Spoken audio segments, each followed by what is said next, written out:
Well, one of the main talking points here at Cannes this year is the subject of AI, artificial intelligence. And joining me here to talk a little bit about that is Sonja Schwetje from RTL in Germany. And now Sonja is an MD there and also editor-in-chief in the newsroom. So I think she knows a little bit about AI. And that's what I want to ask you. You've just done a session here, and you were actually saying that AI is not a perfect solution, and that actually you should be, and it's quite healthy to be a bit cynical about it.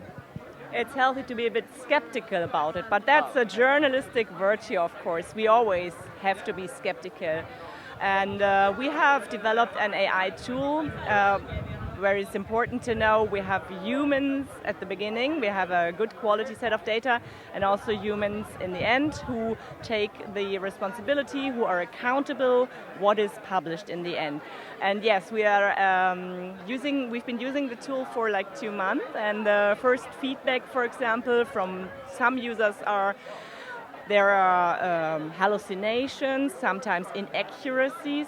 So for me, that was a good feedback because we always tell the public, but also our teams, you also need to be skeptical towards AI. You need to be skeptical towards your sources, towards other people.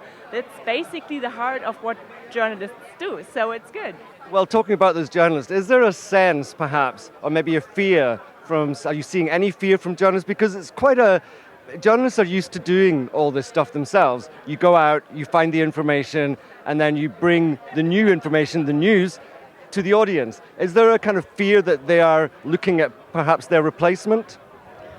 We see AI, and we're talking about generative AI in journalism as a tool. It is like an intern, a well-educated intern, but still it assists and it offers options. And the journalists in our newsroom consider the options, and sometimes they say, okay, option 1, 2, 3 might be suitable, but I can add something, I have to change something. I think the accountability is key, and that is the publisher and the journalist.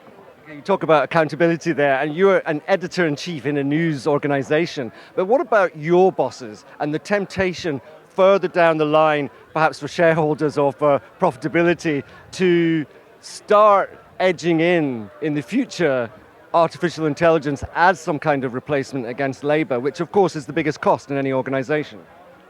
What we see right now in this dynamic environment with so much change and so much expertise that has a high dynamic, we have a lot of tasks, a lot of fields where we would need more people.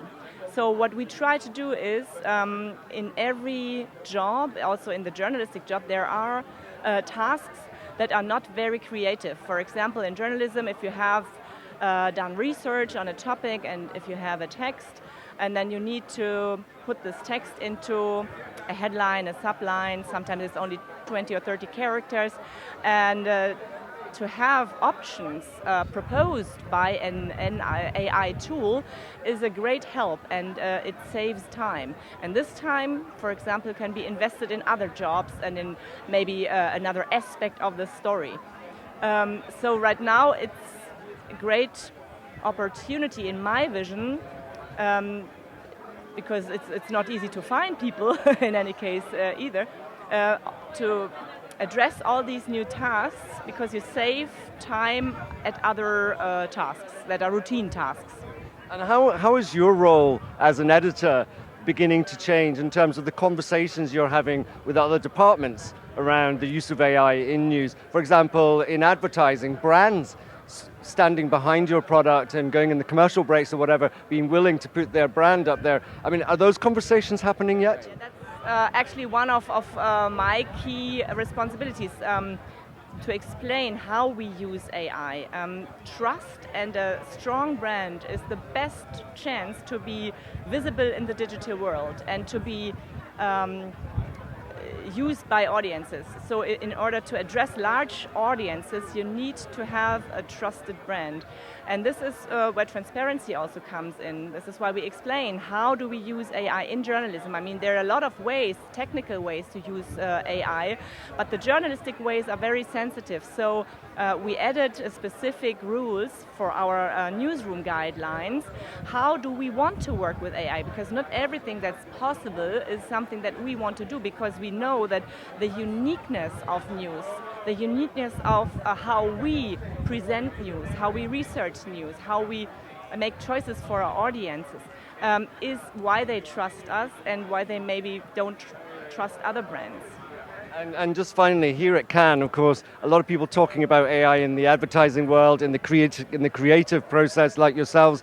What new things, or if anything, are you learning from the conversations you're having here this week? Well, I've just arrived here, so I had a very interesting on the RTL Airlines panel. I think the creative aspects for advertisers are different than those from journalists, because journalists have one task: to do research and to ask questions and to point fingers in things that might not be compliant, and we have to draw a picture and show a picture of the world as truthful as it can be, so as realistic as it can be. And AI does exactly the opposite. For example, creates images of something that looks realistic, but it's not. So I think we have a great opportunity with journalistic work to give people orientation, to be transparent, because we can convey, for example, what our verification teams do in their daily work.